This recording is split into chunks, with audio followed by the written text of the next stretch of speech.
صفحہ 120.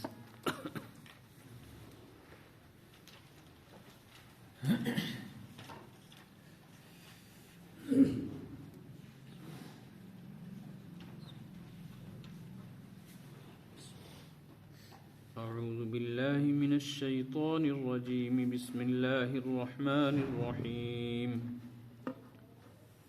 إن الذين آمنوا والذين هادوا والصابئون والنصارى من آمن بالله واليوم الآخر وعمل صالحا فلا خوف عليهم ولا هم يحزنون. لقد أخذنا ميثاق بني إسرائيل وأرسلنا إليهم رسلا كلما جاءهم رسول بما لا تهوى أنفسهم فريقا كذبوا وفريقا يقتلون وحسبوا ألا تكون فتنة فعموا وصموا ثم تاب الله عليهم ثم عموا وصموا كثير منهم والله بصير بما يعملون. لقد كفر الذين قالوا إن الله هو المسيح ابن مريم وقال المسيح يا بني إسرائيل اعبدوا الله ربي وربكم إنه من يشرك بالله فقد حرم الله عليه الجنة ومأواه النار وما للظالمين من أنصار. لقد كفر الذين قالوا إن الله ثالث ثلاثة وما من إله إلا إله واحد وإن لم ينتهوا عما يقولون ليمسن الذين كفروا منهم عذاب أليم. أفلا يتوبون إلى الله ويستغفرونه والله غفور رحيم. ما المسيح ابن مريم إلا رسول قد خلت من قبله الرسل وأمه صديقة كانا يأكلان الطعام انظر كيف نبين لهم الآيات ثم انظر أنا يؤفكون. قل أتعبدون من دون الله ما لا يملك لكم ضرا ولا نفعا والله هو السميع العليم. قل يا أهل الكتاب لا تغلوا في دينكم غير الحق ولا تتبعوا أهواء قوم قد ضلوا من قبل وأضلوا كثيرا وضلوا عن سواء السبيل.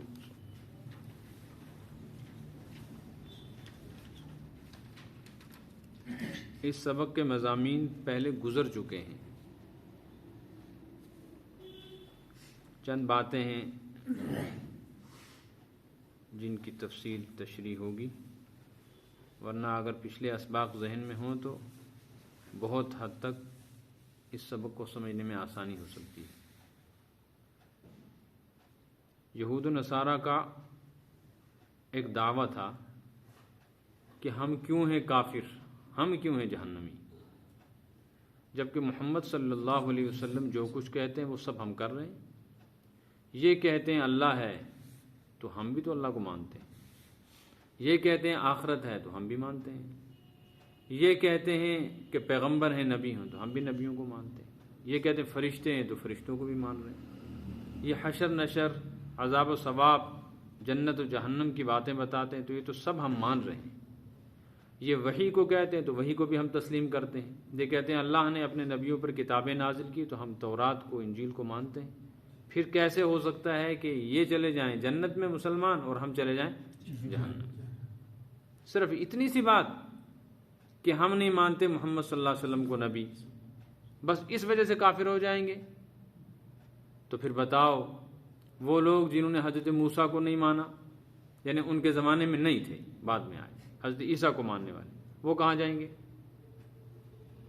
اچھا، حضرت عیسیٰ کو ماننے والے اگر جنت میں جائیں گے تو حضرت موسیٰ کو ماننے والے کہاں جائیں گے؟ اس لیے کہ وہ تو حضرت ابراہیم علیہ السلام کی تعلیمات پر نہیں تھے.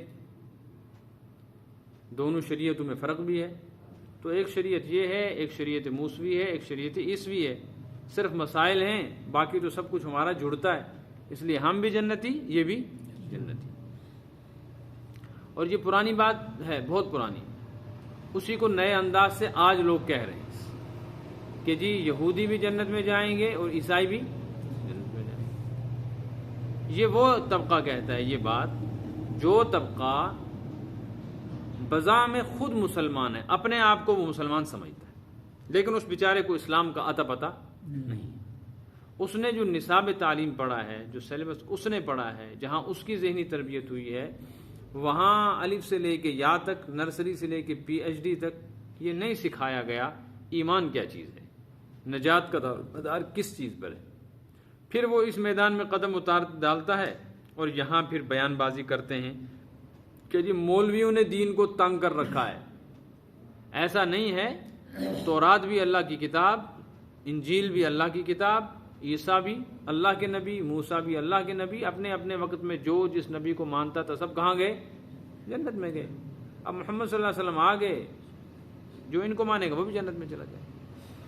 ان کو کہتے ہیں ہم آج اسلامی سکالر، ایسے لوگوں کو کیا کہتے ہیں؟ اسلامی۔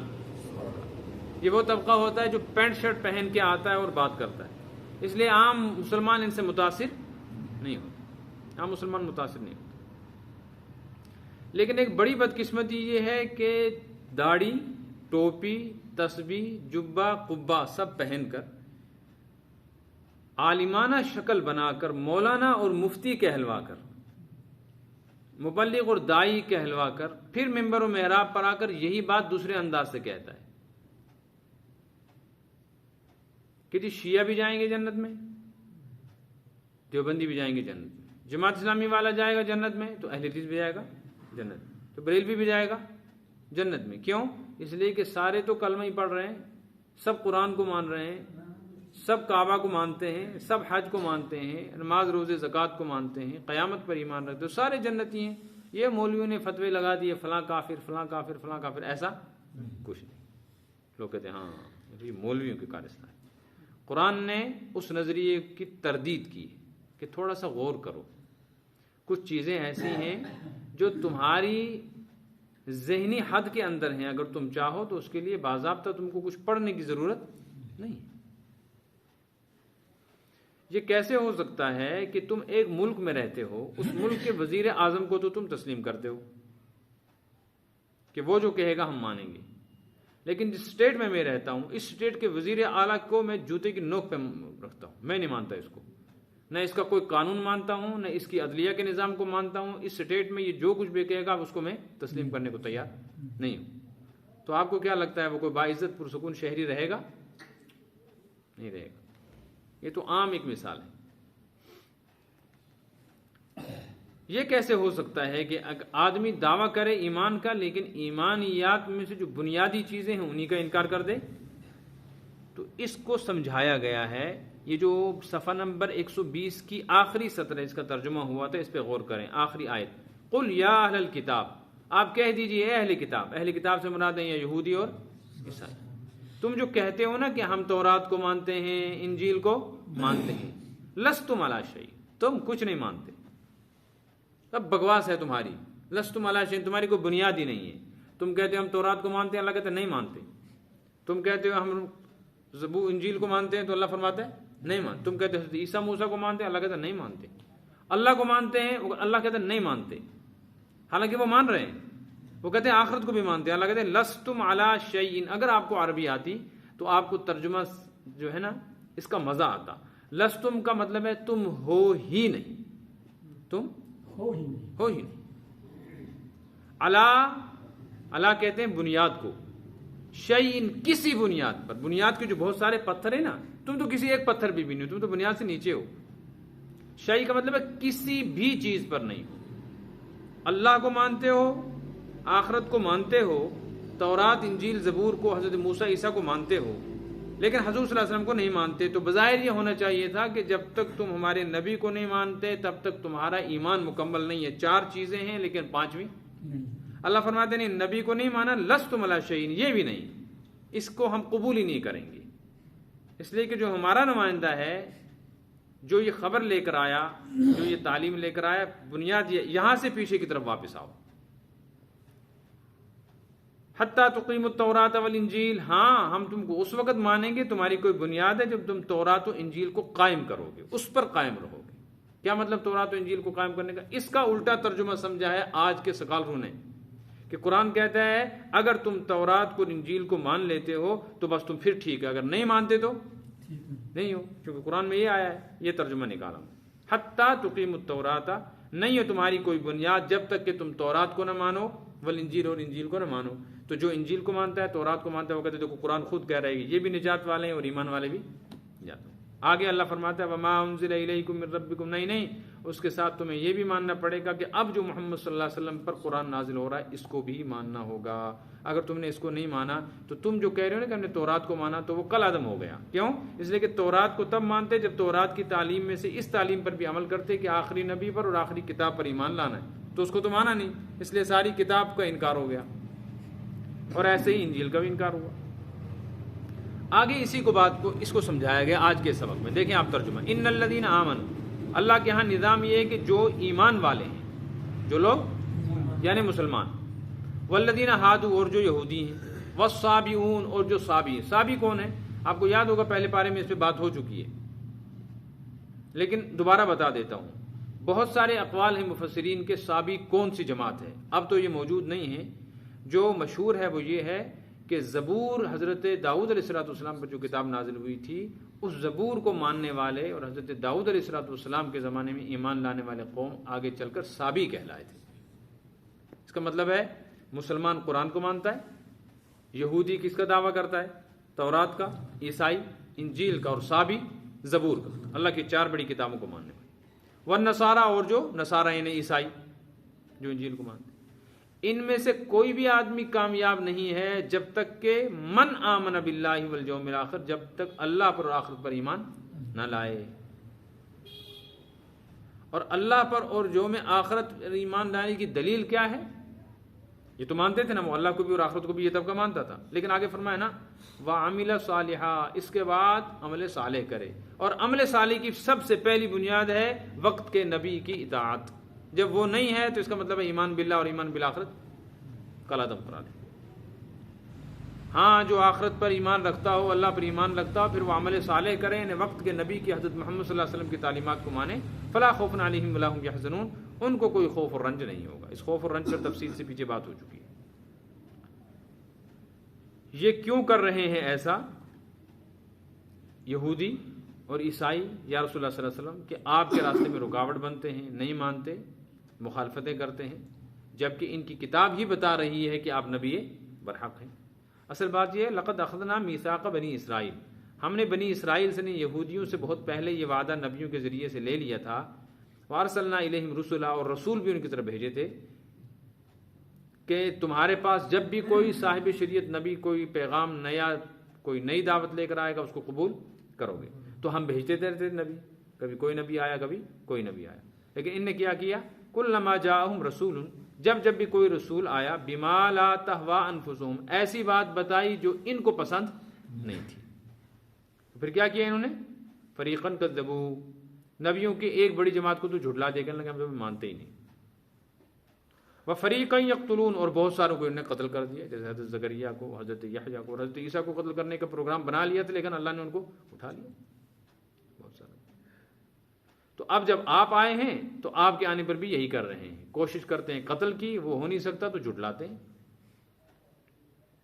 وَحَسِبُوا أَلَّا تَكُونَ فِتْنَةٌ، اچھا نبیوں کو قتل کرتے تھے، جھٹلاتے تھے، تو اللہ تبارک و تعالیٰ ایک دم نہیں پکڑتے تھے ان کو۔ ایسا نہیں ہوا کہ نبی کو قتل کیا تو آسمان سے کوئی پتھر برسے۔ اب عذاب آنے میں وقفہ لگتا تھا، 10 دن، مہینہ، 15 دن، یہ جو بیچ میں تھوڑا سا وقفہ ہوتا تھا نا، یہ مہلت دی جاتی تھی۔ تو اس میں کیا ہونا چاہیے تھا؟ شرمندگی، کہ ہو ہم سے بڑا ظلم ہو گیا، ہم نے بڑی غلطی کی، اتنے نیک آدمی کو قتل کر دیا، تو ہمارے ہی کام کی بات کہہ رہا تھا، ہماری ہی فائدے کی چیز تھی، اور اللہ پر ایمان کی بات کر کچھ مانگتا تو تھا نہیں تھے۔ لیکن بجائے افسوس کرنے کے ہوتا کیا تھا؟ حسبوا اللہ تکون فتنۃ، جب ان کو لگتا تھا کہ کوئی مصیبت نہیں آئی، معاملہ ٹھیک ٹھاک چل رہا ہے، فعموا، پھر اندھے بن جاتے تھے، وصموا، پھر بہرے بن جاتے تھے، پھر کوئی نبی آتا تھا پھر نہیں مانتے، ثم تاب اللہ علیہم، پھر اللہ رحم کرتا تھا، کسی اور نبی کو بھیجتا تھا، عذاب آتا تھا، عذاب کے بعد جو لوگ بچ جاتے تھے ان کے لیے کوئی دوسرا نبی آتا تھا، وہ آیا تو اس کے آنے پر ثم عموا وصموا، پھر اندھے اور بہرے بن گئے، کثیر منہم، اکثروں کا یہی حال تھا، ماننے کو تیار نہیں تھے۔ واللہ بصیر بما یعملون، حالانکہ اللہ پاک خوب جانتے ہیں جو وہ کچھ کرتے ہیں، جو وہ کچھ کرتے تھے۔ وہ جو سمجھ رہے تھے نا کہ کچھ نہیں ہوتا، اگر دنیا میں عذاب نہیں آیا تو آخرت کے عذاب سے کیسے بچتے؟ اللہ پاک تو ان کے حالات سے واقف ہے، یہاں بچ گئے تو وہاں بچنے والے نہیں۔ ان آیات سے ایک بات معلوم ہو گئی کہ اگر کوئی قوم شریعت کے بنیادی اصولوں میں سے اکثر کو ماننے والی ہو، اور کچھ لوگ یا کچھ جماعت اور فرقے ایسے ہوں جو شریعت کے اصولوں میں سے اکثر کو تسلیم کرتے ہوں لیکن عمل صالح موجود نہ ہوں، تو وہ نجات والے نہیں ہیں۔ فلا خوف علیہم ولا هم يحزنون میں وہ شامل نہیں۔ لہذا جو اس طرح کے لوگ ہیں ان کی تو خیر بات ہی نہیں، لیکن جو طبقہ مسلمانوں کا ایسا ہے جو بذات خود مسلمان ہیں لیکن ان کے عقائد شریعت کے عقائد کے خلاف ہیں، مثلا مشرکانہ عقائد ہیں، بدعت و خرافات میں مبتلا ہیں، فرائض کی پابندی نہیں کرتے ہیں، پھر چاہے وہ کوئی عالم ہو، کوئی مفتی ہو، کوئی امام ہو، کوئی بزرگ ہو، کوئی پیر ہو، جس کو بھی لوگ مان رہے ہیں، کسی جماعت کا سربراہ ہو، کسی تنظیم کا بڑا ہو، وہ کیسی تقریریں کرتا ہو اور کیسی بڑی اس کی تنظیم اور جماعت ہو اور کیسی فنڈنگ ہو اور کیسے آفس ہوں، اس کے پاس کتنا لٹریچر ہو اور کتنا زبردست پھیلاؤ ہو اس کی جماعت کا، کیسا ہی اس کا عمامہ ہو اور ماتھے پہ کتنے اس کے سجدوں کے نشان پڑے ہوں، تسبیح 100 کی جگہ 1000 دانی کی ہو، اور آگے پیچھے اس کے جبے قبے اٹھانے والے ہوں اور خوب دیکھنے میں فرشتہ لگتا ہو، لیکن عمل صالح نہ ہو، یعنی شریعت کے اصولوں کے مطابق اس کا عقیدہ یا احکام شریعت کے مطابق اس کے اعمال نہ ہوں، وہ آدمی نجات والا نہیں ہو سکتا۔ لہٰذا جو کھلا کھاتا ہے نا کہ جو مرضی کرتے رہو، ابو بکر کو بھی گالیاں دو، عمر کو بھی گالیاں دو، عائشہ کو بھی باقی کہو، اور پھر بھی کیا ہیں؟ جنتی ہیں۔ پھر کیا فائدہ ہوا؟ پھر کیا فائدہ ہوا ان لوگوں کے اور اس کے درمیان میں فرق کا؟ جو لوگ اپنی جگہ حضرات صحابہ کرام علیہم الرضوان کی ناموس کے لیے جان قربان کروا رہے ہیں، وہ بھی اسی کھاتے میں گئے، جو گالیاں دے رہے ہیں وہ بھی وہیں چلے گئے۔ جو لوگ شرک کے خلاف قربانیاں دے کر توحید کا علم لہرا رہے ہیں وہ بھی وہیں گئے، اور مزاروں پہ سجدہ کرنے والے اور دجیاں باندھنے والے وہ بھی وہیں چلے گئے۔ پھر کیا فرق رہا قربانیوں کا؟ لوٹ مار کر کے حرام کھانے والے، سود اور رشوت کا بازار گرم کرنے والے، دھوکہ دہی کرنے والے وہ بھی وہیں چلے گئے، اور بالکل پھونک پھونک کر چھان چھان کر سوکھے لقمے روٹی کے اور پانی کے گھونٹ پی کر حرام سے اپنے آپ کو بچانے والے دونوں وہیں چلے گئے۔ تو فرق کیا رہا؟ پھر تو شریعت کوئی چیز ہی نہیں رہی، پھر تو ایک کھلونا ہو گیا، پھر تو کتابی چیز ہوئی۔ اس لیے یہ اصول ہے، اس اصول کی بنیاد پر دیکھنا پڑے گا۔ بزرگی کی دو نشانیاں ہیں، عقائد اس کے صحیح ہوں، اعمال سنت کے مطابق ہوں۔ اب اس کا تعویذ چلتا ہے یا نہیں چلتا، اس کو تقریر آتی ہے یا نہیں، اس کے پاس علم ہے یا نہیں، اگر یہ حرام سے بچ رہا ہے، فرائض کی پابندی کر رہا ہے، تو یہ آدمی مومن ہے۔ اور اگر ساری رات شب گزاری ہو رہی ہے لیکن مشرکانہ عقائد ہیں، بڑے بڑے آستانے بنے ہوئے ہیں، لوگوں کو اللہ کے ساتھ جوڑنے کے بجائے پیر صاحب کے ساتھ جوڑا جا رہا ہے، آستانے کے ساتھ جوڑا جا رہا ہے، بڑی بڑی لائبریریاں رکھی ہوئی ہیں، بڑے بڑے علماء ہیں، لیکن زبانیں اتنی بڑی بڑی نکال کر حضرات صحابہ اور حضرات انبیاء کرام علیہم الصلوات و تسلیمات کی شان میں گستاخی کرتے ہیں، یا اسلاف اور بزرگان دین کو کوستے ہیں، لعن طعن کرتے ہیں۔ پھر سمجھ لینا چاہیے کہ جو نظر آ رہا ہے یہ حقیقت نہیں ہے، یہ سگریٹ کے ڈبے پہ چمکتا ہوا کاغذ ہے، یہ چاندی نہیں ہے، یہ چاندی نہیں۔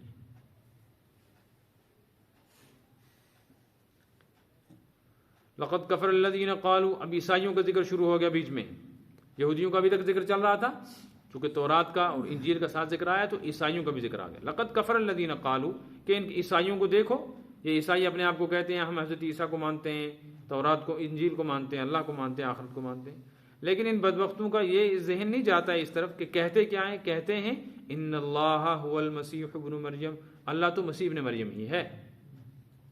اچھا ایک بات سنو آپ، یہاں عیسائیوں کا ایک عقیدہ ہے، اس کو کہتے ہیں عقیدہ تثلیث۔ کیا کہتے ہیں؟ عقیدہ تثلیث کا مطلب ہے تین خداؤں کا عقیدہ، تین خداؤں کا عقیدہ۔ اور ایک عقیدہ ہے ان کا اتحاد الوہیت کا، اتحاد الوہیت کا۔ اس کو آپ اس طرح سمجھو، اس بنیاد پر ان میں خود اختلاف ہے۔ ان میں سے ایک جماعت عیسائیوں کی یہ کہتی ہے کہ اللہ کون ہے؟ وہ حضرت عیسیٰ کو ہی خدا مانتے ہیں، بولتے اللہ الگ سے کوئی چیز نہیں، حضرت عیسیٰ ہی کیا ہے؟ خدا ہے۔ وہ یہ بیان کیا ان اللہ هو المسیح ابن مریم، عیسائیوں میں سے کچھ لوگ کہتے ہیں کہ مسیح ابن مریم ہی اللہ ہے۔ اس کا مطلب یہ ہے کہ وہ اگر اللہ کو الگ سے کوئی چیز مانتے بھی تھے تو اب وہ یہ مانتے ہیں کہ اللہ اس شکل میں آ گیا ہے، اب یہی کیا ہے؟ خدا۔ تو اللہ کو اور حضرت عیسیٰ کو ایک مان رہے ہیں، یا یوں کہو کہ وہ اللہ کو عیسیٰ کہہ رہے ہیں، یا یوں کہو کہ عیسیٰ کو کیا مان رہے ہیں؟ اللہ مان رہے ہیں۔ یہ الگ الگ چیز نہیں بلکہ ایک ہی چیز ہے۔ ایک جماعت اور ہے، وہ کہتی نہیں خدا تو خدا ہے ہی، مگر وہ تنہا خدا، تین کو ملاتے ہیں تو ایک خدا بنتا ہے۔ پھر اس میں بھی اختلاف ہے۔ ایک جماعت کہتی ہے اللہ تعالیٰ، جبرائیل امین اور حضرت عیسیٰ یہ تین ملتے ہیں تو کیا بنتا ہے؟ ایک خدا۔ ان تینوں کے پاورز برابر برابر ہیں، 33% ایک کے پاس ہے، 33% ایک کے پاس ہے، 34% ایک کے پاس۔ ایک طرف حضرت جبرائیل ہے، ایک طرف حضرت عیسیٰ ہے، بیچ میں اللہ پاک ہے۔ اللہ پاک کے پاس 34% ہے، ان کے پاس 33% ہے، لیکن یہ ایک دوسرے کے بغیر کچھ کر سکتے نہیں۔ دوسری جماعت عیسائیوں کی ہے، وہ کہتی ہے نہیں نہیں نہیں، یہ نہیں ہیں تو تین، مگر ایک ہے اللہ پاک، اس کے ایک طرف ہے حضرت عیسیٰ، ایک طرف ہے حضرت مریم، یہ تین ملتے ہیں تو تین مل کر کیا بنتا ہے؟ ایک خدا۔ اس کو کہتے ہیں عقیدہ تثلیث۔ یہ ان کے ہاں ایک عجیب و غریب ہے، بات سمجھ میں نہیں آتی۔ وہ ان تینوں میں سے ایک کو الگ کر دو، کہتے ہیں تنہا حضرت مریم خدا ہے، کہتے نہیں تنہا تو وہ خدا۔ حضرت عیسیٰ تنہا خدا ہے، کہتے تنہا خدا نہیں۔ تینوں ملے تو پھر کیسے بن گئے؟ کہتے تینوں ملتے تو پھر خدا بنتے۔ اچھا الگ الگ کرو تو پھر الگ الگ یہ خدا رہیں گے؟ کہتے نہیں، الگ الگ کچھ نہیں رہے گا۔ الگ الگ کچھ رہے گا؟ کہتے الگ الگ کچھ بھی نہیں رہتا۔ عجیب و غریب معاملہ ہے جو خود ان کو بھی نہیں سمجھ میں آتا ہمارا عقیدہ کیا ہے۔ اس موضوع کے اوپر ہمارے طبقے میں سے کسی نے کھل کے بات نہیں کی۔ ایسا نہیں کہ علم نہیں تھا، ضرورت محسوس نہیں ہوئی۔ اس دور کے اندر میں سمجھتا ہوں ڈاکٹر اسرار صاحب نے اس پر کھل کے بات کی ہے، تو ان کے لیکچر جو ہیں وہ سننے چاہیے کہ عیسائیوں کا عقیدہ تثلیث اور ان کا شرک کس طرح کا ہے۔ شرک فی ذات جو ہے نا، شرک فی ذات، جو میں نے سمجھا ہے کچھ ان سے یا کچھ دوسری جگہوں سے سن کر پڑھ کر، وہ یہ سمجھا ہے کہ اس وقت دنیا میں شرک فی ذات کرنے والی یہی ایک جماعت ہے، عیسائی۔ شرک فی ذات کا مطلب ہے کہ وہ عیسیٰ علیہ الصلوۃ والسلام کو اللہ مانتے ہیں، باقی کوئی اللہ کے سوا کسی کو خدا نہیں مانتا۔ ہاں حاجت روا اور مشکل کشا مانگتے ہیں۔ ہندو جو ہے نا، ہندو وہ جن بتوں کو پوجتے ہیں نا، ان کو خدا نہیں مانتے، ان کو کہتے ہیں ہماری مشکل حل کرنے والے، باقی اصل کون ہے؟ اصل وہی ہے۔ لیکن یہ ایسی بد ذات قوم ہے، یہ اللہ کو تسلیم ہی نہیں کرتے، حضرت عیسیٰ کو ہی خدا مانتے ہیں، حضرت عیسیٰ کی ذات کو ہی اللہ مان رہے ہیں۔ تو اللہ پاک نے فرمایا لقد کفر الذین قالوا ان اللہ المسیح ابن مریم، جن لوگوں نے یہ کہا ہے نا کہ مسیح ابن مریم اللہ ہے، وہ تو ہو گئے کافر۔ یہ کہتے کیا بن گئے؟ کافر۔ تو تورات کہاں رہی تو انجیل کہاں رہا، تو اب کہاں عیسیٰ علیہ السلام کی تعلیم پر عمل رہا۔ حالانکہ حق یہ ہے، قال المسیح، خود حضرت مسیح نے فرمایا، عیسیٰ نے، یا بنی اسرائیل اعبدوا اللہ ربی و ربکم، اے بنی اسرائیل اللہ کی عبادت کرو جو میرا بھی رب ہے اور تمہارا بھی رب ہے۔ جب حضرت عیسیٰ کہہ رہے ہیں کہ وہ میرا رب ہے تو خود مان لیا نا حضرت عیسیٰ نے کہ میں رب، وہ تو کہہ رہے ہیں نبی کہ میں رب نہیں ہوں، اور یہ کہتے ہیں کہ تو ہی رب ہے، تو اپنے نبی کی تصدیق کر رہے ہیں کہ اس کی بات کو رد کر رہے ہیں۔ انہ من یشرک باللہ، حضرت عیسیٰ خود فرماتے تھے جو اللہ کے ساتھ کسی کو شریک ٹھہرائے فقد حرم اللہ علیہ الجنہ، اللہ تعالیٰ نے اس پر جنت کو حرام کر رکھا ہے، مأواہ النار، اس کا ٹھکانہ جہنمی ہے۔ تو تمہارے نبی کی زبان سے تم خود جہنمی ہو گئے۔ وما للظالمین من انصار، حق یہ ہے کہ ظالموں اور نافرمانوں کا کوئی بھی مددگار نہیں، لہٰذا قیامت کے دن حضرت عیسیٰ بچا سکتے نہیں۔ لقد کفر الذین قالوا ان اللہ ثالث ثلاثہ، اسی طرح وہ عیسائی بھی کافر ہیں۔ یہ تو وہ تھے جو کہتے تھے حضرت عیسیٰ خدا ہیں، وہ بھی کافر ہیں جو یہ کہتے ہیں خدا تین کا مجموعہ ہے، اللہ تین میں سے ایک ہے۔ حالانکہ حق یہ ہے ما من الہ الا الہ واحد، اللہ کی ذات تو صرف ایک یکا تنہا ذات اللہ کی۔ ان لم ينتهوا عما یقولون، اب بھی اگر یہ لوگ اپنی ان باتوں سے باز نہیں آئے، لیمسن الذین کفروا منہم عذاب علیم، ان میں سے جو اپنے اس کفر پر ڈٹے رہیں گے ان کو اللہ کی طرف سے زبردست عذاب آ پکڑے گا۔ ایسا نہیں کہ پہلے عذاب آیا اب بھی آئے گا اور پھر آگے عذاب، پھر یہودیوں پر بھی عذاب آیا، عیسائیوں پر بھی عذاب آیا، پھر یہ پٹے لٹے کبھی کسی طرح کبھی کسی طرح، اب پھر راج تاج ہے ان کا، جبکہ حق یہ ہے یہ زیادہ دیر رہنے والا سلسلہ نہیں۔ ہمیں تو چڑھتے سورج پر جتنا یقین ہوتا ہے اس سے زیادہ یقین اس بات پہ ہونا چاہیے کہ محمد الرسول اللہ صلی اللہ علیہ وسلم نے جو بات فرمائی وہ 100%، 101% حق اور سچ ہے، چاہے حالات اس کے خلاف ہوں اور چاہے ہماری عقل میں سمجھ میں بات آئے یا نہ آئے۔ یہ سب کچھ ختم ہو جانے والا ہے۔ جب رات بھر شمع جلتی ہے اور صبح بجھنے کا وقت ہوتا ہے تو اس شمع میں ایک دم لائٹ تیز ہو جاتی ہے۔ جب کوئی آدمی بستر پہ پڑا ہو اور وہ موت و حیات کی کشمکش میں ہو، آنکھیں نہ کھولتا ہو، بات نہ کرتا ہو، بے سدھ پڑا رہتا ہو، اسی حالت میں کئی دن گزر جائیں، جب اس کی موت کا وقت آتا ہے اور فرشتے اترتے ہیں، ایک دم وہ آنکھ کھولتا ہے۔ جو پہلے لوگوں کی آواز پر بھی آنکھ نہیں کھولتا تھا، موت سے پہلے ہر کوئی آنکھ کھول لیتا ہے، چاہے وہ کتنے دن کا بے ہوش ہو نا، ایک دم اس کی آنکھ کھلتی ہے۔ کیوں؟ اب یہ آنکھ یہ دنیا کی چیز نہیں دیکھ رہی، اب عالم بالا کو دیکھتا ہے اسی دنیا میں رہتے ہوئے۔ یہ وہی آنکھ کھل رہی ہے ان کی، وہی شعلہ بھڑک رہا ہے، یہ جلدی بجھ جائے گا انشاءاللہ۔ افلا یتوبون الی اللہ، کیا یہ لوگ اب بھی اللہ کے حضور توبہ نہیں کرتے، ویستغفرون، اور اس سے معافی نہیں چاہتے؟ حالانکہ ایسا کر لینا چاہیے ان کو کہ جب ان کو بات سمجھ میں آ گئی، اتنا تفصیل سے بتایا گیا، تو توبہ کرنی چاہیے اپنی ان باتوں سے اور اللہ سے اپنے جرموں کی معافی مانگنی چاہیے۔ واللہ غفور الرحیم، اللہ بہت بخشنے والے، رحم کرنے والے، بڑے بڑے جرموں کو معاف کر دیتے ہیں، شرک کو بھی معاف کر دیتے ہیں۔ مل مسیح ابن مریم الا رسول، مسیح ابن مریم حضرت عیسیٰ وہ تو صرف ایک رسول ہیں، اللہ نہیں ہے۔ قد خلت من قبلہ الرسل، تم ہی بتاؤ ان سے پہلے بھی تو رسول گزر گئے اور بڑے رسول گزرے، حضرت ابراہیم گزرے کہ نہیں گزرے، حضرت نوح گزرے، حضرت موسیٰ گزرے، تو وہ خدا تھے؟ تم خود کہتے ہو خدا نہیں، جب وہ خدا نہیں تو یہ کیسے خدا ہو؟ وہ خدا نہیں تو یہ کیسے خدا ہو؟ ہاں اگر تم یہ کہو گے کہ وہ ماں سے پیدا ہوئے باپ بھی تھا اور ان کا باپ نہیں تھا، تو پھر بدرجہ اولا حضرت آدم کو مانو، اس لیے کہ ان کی ماں تھی نا باپ تھا، ان کو بھی نہیں کہتے خدا۔ رہی بات ان کی ماں کی، وَأُمُّهُ صِدِّيقَةٌ، ان کی ماں تو ایک ولیہ تھی۔ کیا تھی؟ حضرت مفتی شفیع صاحب رحمۃ اللہ علیہ نے معارف القرآن میں اس ذہن میں لکھا ہے کہ حضرت مریم علیہ السلام نبی نہیں تھی۔ ویسے جمہور کا اس پر اتفاق ہے کہ کوئی عورت نبی نہیں بنی، ایسے ہی جنات کی طرف نبی بنا کر بھیجے گئے، لیکن یہی انبیاء جنوں میں سے بھی کوئی نبی نہیں بنا۔ ہاں جنوں میں صحابی ہیں، اولیاء اللہ ہیں، لیکن نبی کوئی نہیں ہے، اور عورت بھی کوئی نبی نہیں ہے۔ اگر کوئی عورت نبی ہوتی تو پھر حضرت مریم ہوتی، پھر کیا ہوتی؟ حضرت مریم، چونکہ ان کی جو شان ہے نا، عجیب و غریب شان، قرآن نے خود ان کے بارے میں پاکی طہارت ذکر کی ہے، اور ان کو اللہ تعالیٰ نے اولاد دی فرشتے کے ذریعے سے،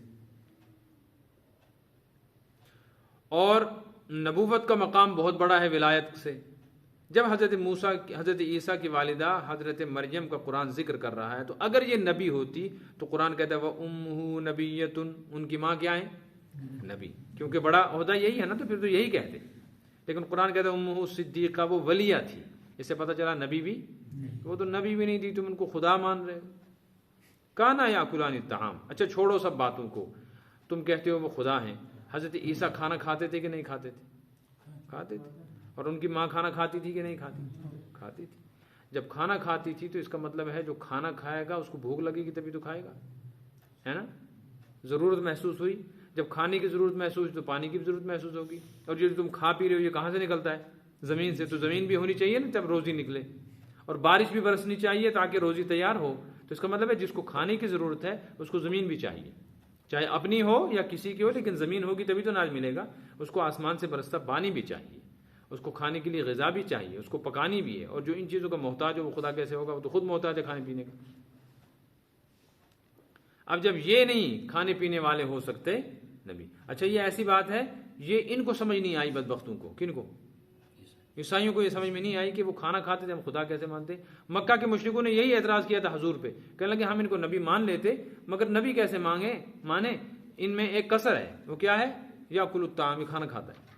وہ کہتے کھانا کھانے والا نبی نہیں ہو سکتا، مکہ والے کھانا کھانے والے کو نبی ماننے کو تیار نہیں، اور عیسائی کھانا کھانے والوں کو خدا کہہ رہے ہیں۔ اس کا مطلب ہے کہ یہ بالکل مکہ کے جاہلوں سے بھی پرلے درجے کے اجڑ قسم کے لوگ ہیں۔ ہم ان کو کہتے ہیں یہ بڑے تہذیب یافتہ لوگ ہیں، ہے نا؟ یورپ تہذیب میں دیکھو ترقی میں کہاں پہنچ گئے، یہ ہے ان کی تہذیب۔ یہ سمجھ نہیں آتی بے وقوفوں کو کہ جو کھانا کھائے گا اس کو پیشاب کی بھی ضرورت ہوگی، اور ایسا خدا ہو سکتا ہے؟ دنیا میں ایک یہ جماعت عجیب و غریب، دوسری جماعت، بس اللہ ہم کو اپنے فضل سے حق پر قائم دائم رکھے، دوسری اس طرح کی پاگل جماعت مرزائیوں کی، قادیانیوں کی، جس کو وہ نبی کہتے ہیں نا، مرزا غلام احمد قادیانی، اچھا، جس پر وہ بحث کرتے ہیں اور پھر وہاں دلائل دیتے ہیں، قرآن کی آیتیں سناتے ہیں، لوگوں کو بیوقوف بناتے پھرتے ہیں، ان سے پوچھو کہ بھائی یہ نبی تھا یہ نہیں تھا، یہ کریں گے بعد میں بات۔ فی الحال جو مرزا صاحب کی اپنی زندگی کے حالات ہیں اس پر ہم بات کرتے ہیں، یہ تھا کیسا آدمی؟ پہلے تم ثابت کرو انسان تھا کہ نہیں۔ اس کے حالات ایسے ہیں اس کو پڑھ کر لگتا ہی نہیں کہ یہ کبھی انسان تھا۔ اس کے حالات میں لکھا ہوا ہے، جس کو وہ نبی مانتے ہیں مرزا قادیانی کو، کہ اس کو خود لکھا ہے مرزا نے کہ مجھ کو سلسل بول کی پیشاب کی مسلسل تکلیف ہے، میں دن میں 100 مرتبہ پیشاب کرتا ہوں۔ کتنی مرتبہ؟ اچھا، 100 مرتبہ پیشاب کرنے کو آپ دیکھو دن میں کتنے منٹ ہوتے ہیں؟ گھنٹے 24، اور 24 میں سے ہر گھنٹے کو تقسیم کرو، ضرب دو 60 سے، کتنے ہو گئے؟ 1440 ہے نا۔ 100 کو 1440 پر تقسیم کرو، ہر 14 منٹ 40 سیکنڈ کے بعد پیشاب کرتا تھا۔ جو آدمی ہر 14 منٹ اور 40 سیکنڈ کے بعد پیشاب کرتا ہو، وضو کب کرتا ہوگا؟ وہ پاک کب رہتا ہوگا؟ ایسا آدمی نبی ہو سکتا ہے؟ حافظہ اس کا اتنا مضبوط تھا، خود لکھا ہے ان کے مریدوں نے کہ مرزا صاحب کو گڑ کھانے کی عادت تھی اور پیشاب کی بھی بہت زیادہ پریشانی تھی، اس لیے پیشاب کرنے کے بعد چونکہ ہر جگہ مٹی نہیں ہوتی نا، تو اپنے کوٹ کے ایک جیب میں مٹی بھی رکھتے تھے استنجا کے لیے، اور ایک جیب میں رکھا کرتے تھے گڑ کھانے کے لیے۔ گڑ کھانے کی بہت عادت، جیسے کسی کو سگریٹ کی ہو جاتی، تو کبھی کبھی بھول کر استنجا کرتے تھے گڑ سے، اور گڑ کی جگہ کھاتے تھے مٹی۔ کتابوں میں لکھا ہے سادہ اتنے تھے کہ اوور کوٹ کا اوپر والا بٹن نیچے کے کاج میں لگا دیتے تھے، نیچے والا اوپر لگا دیتے تھے، اور اتنے دنیا سے بے رغبت تھے کہ باہر نکلتے تھے بائیں پیر کا چپل دائیں میں اور دائیں کا جوتا بائیں میں۔ اب سوچو، ایک آدمی اچانک آئے، سر پہ امامہ ہو، ایک پیر میں چپل لگی ہوئی، ایک میں لگا ہو جوتا، منہ میں اس کے مٹی ہو، اور بائیں ہاتھ میں گڑ لے رکھا ہو استنجا کرنے سے، اور دوڑ رہا ہو پاجامہ پکڑ کے پیشاب کرنے کے لیے، آنکھ بھی ہو ایک اندھی، تو آپ کو لگے کہ یہ انسان ہے، یہ کوئی جنگل سے نکل کے آئی ہوئی چیز ہے۔ اس کو کیا مانتے تھے؟ نبی۔ یہ عجیب و غریب قوم ہے، اچانک میرے ذہن میں ہے۔ قرآن کہتا ہے کانا یا کنان طعام، کسی کو کچھ ماننے سے پہلے دیکھ لیا کرو جو تم مان رہے ہو اس کے لائق ہے بھی یا نہیں۔ انظر کیف نبین لہم الآیات، اسی طرح یہ بھی دیکھا کرو کہ جس کو ہم ولی خدا کہہ رہے ہیں نا، یہ نماز پڑھتا ہے یہ نہیں پڑھتا۔ یہ دیکھو، ولی خدا کے لیے نماز پڑھنا ضروری ہے، مسجد میں پڑھنا ضروری ہے۔ ولی خدا بھی ہے، داڑھی بھی مونڈ رہا ہے، اور چرس بھی پی رہا ہے، بھنگ بھی، اور آج کل پھر یہ راتوں کو وہ مجلسیں کرتے ہیں نا، مجلسوں میں وہ گانا بجانا بھی چلتا ہے۔ مسجد کا بیچارے کو پتہ نہیں کہاں ہے، لیکن ہے کیا؟ ولی خدا۔ انظر کیف نبین لہم الآیات، دیکھو ان کی حالتیں کس طرح کھول کھول کے ہم ان کے سامنے حق کی باتیں بتاتے ہیں۔ ثم انظر انا یؤفکون، پھر دیکھو کہاں بھٹکتے پھرتے ہیں یہ لوگ۔ اللہ فرماتے ہیں حق کھول کر رکھ دیا اور پھر بھی بھٹک رہے ہیں، آنکھیں ہو کر اندھے، کان ہو کر بہرے بنے ہوئے۔ قل اتعبدون من دون اللہ، کہیے آپ کہ اے یہودیو عیسائیو، کیا تم اللہ کے علاوہ ان کی پوجا پاٹ کرتے ہو، ان کی عبادت کرتے ہو، ان کو خدا مانتے ہو؟ ما لا یملک لکم ضرا ولا نفع، جو تمہارے لیے نہ کسی نفع کے مالک ہے نہ نقصان کے، نہ تمہیں نقصان پہنچا سکتے نہ نفع، من دون اللہ، اللہ کے بغیر۔ اس سے معلوم ہوا اگر کسی انسان سے کسی کو نقصان پہنچ رہا ہے تو یہ نہیں پہنچا رہا، یہ اللہ اس کے ذریعے سے پہنچا رہا ہے۔ کسی کو نفع پہنچا رہا ہے کوئی انسان تو یہ نہیں پہنچا رہا، یہ اللہ اس کے ذریعے سے پہنچا رہا ہے۔ بات سمجھ میں آئی نا؟ یہ جو نلکے سے پانی آتا ہوا ہمیں نظر آتا ہے، یہ نلکے کی مہربانی نہیں ہے، یہ دریا کی مہربانی ہے، جس نے اپنا کچھ حصہ اس نلکے کی طرف پھیر دیا ہے۔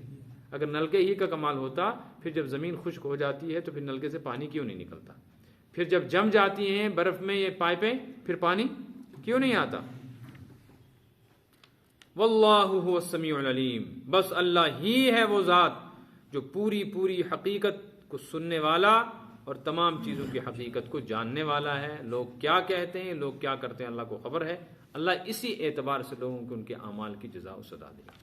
صدق اللہ العلی العظیم وصدق رسول اللہ الکریم۔ اللهم ربنا تقبل منا انك انت السميع العليم وتب علينا انك انت التواب الرحيم۔ اللهم ارنا الحق حقا وارزقنا اتباعه وارنا الباطل باطلا وارزقنا اجتنابه۔ اللهم اخرجنا من ظلمات الوهم واكرمنا بنور الفهم وعلمنا ما ينفعنا وانفعنا بما علمتنا فانك انت الاعز الاكرم ببركة حبيبك ورسولك النبي الارحم صلى الله عليه وسلم برحمتك يا ارحم۔